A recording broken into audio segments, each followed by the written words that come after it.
Afinal, Ismael Haniyeh, líder político do Hamas, foi morto em Teherã por uma bomba que teria sido plantada pelos israelenses ou por agentes seus no quarto em que ele dormiria vários meses atrás?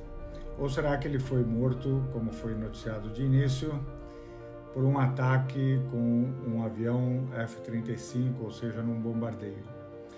Aqui é preciso lembrar que a guerra de propaganda faz parte da guerra e ela tem várias razões de ser.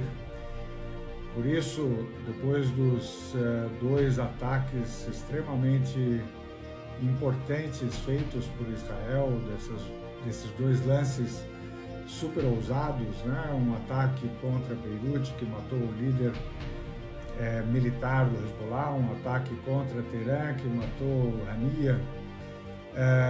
A guerra continua por outros meios. É claro que no campo militar ela ainda terá vários desenvolvimentos, porque agora estamos todos à espera da resposta que será dada pelo Hezbollah, pelo Irã, pelo Iêmen em relação a um ataque já mais antigo de 2 semanas contra a sua cidade de Hodeida. Nós estamos esperando essas respostas, mas no meio tempo, o que é que aconteceu e o que estamos descobrindo que é a guerra da propaganda neste caso? Eu ontem mesmo, ou anteontem, eu gravei uma live que está lá no meu canal do YouTube, em que eu falava do balanço dos 300 dias de guerra, mas que acabou sendo dominada por esses eventos e pela leitura desses eventos. E ali eu disse que Haniyeh tinha sido morto num ataque realizado com F-35 pelos israelenses, o que configurava um ataque com vários graus de ofensa, digamos, ou de gravidade, porque violava a soberania iraniana, violava a segurança nacional iraniana, deixava, digamos, os iranianos mal na foto e também, digamos, violava a honra dos iranianos, pois que tinha matado um hóspede seu enquanto ele estava sob a proteção iraniana.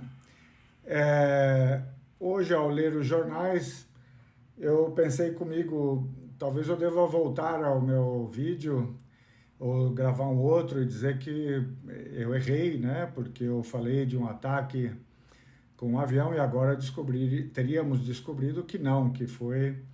Mas aí ainda bem que eu esperei um pouco, porque eu mesmo quase fui pego pela naturalização que a gente faz do que a gente lê nos jornais aqui no Ocidente, aqui no Brasil, que reproduzem o que é dito em outros lugares. Eu entrei em contato com uma outra narrativa que diz, na verdade, isso é uma fake news, isto é uma tentativa israelense e americana de apresentar os fatos de um modo diferente por várias razões. Por um lado, eles mostrariam que o Irã é extremamente frágil, pouco preparado para se proteger a si mesmo, quanto mais para proteger aos seus hóspedes, que os seus serviços de informação não foram capazes de detectar uma coisa armada com tanto tempo de antecedência, ou seja, projetando uma imagem de fragilidade do Irã, assim como também, falando sobre o Hezbollah,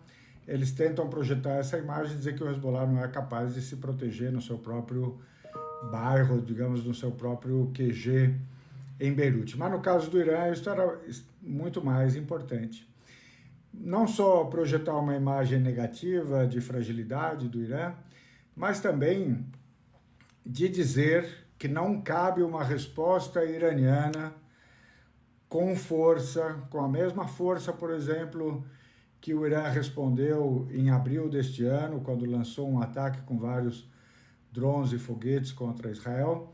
Por quê? Porque, na verdade, não teria havido um ataque aéreo, um bombardeio aéreo por parte de Israel contra um alvo em Teherã. Na verdade, teria sido uma operação de inteligência, se vocês quiserem, uma operação de segurança e não militar. Por isso, não haveria razão jurídica, moral, lógica, para que o Irã respondesse com muita força com um ataque direto contra Israel. Ou seja, você matava aqui dois coelhos com uma só cajadada. Você diz que o Irã não é tudo isso, né? Que ele não tem condições de se proteger, e você projeta uma autoimagem positiva, porque por alguma razão nós no Ocidente consideramos que operações de assassinato dessa natureza, quando realizadas pelo Ocidente e pelos seus aliados, elas estão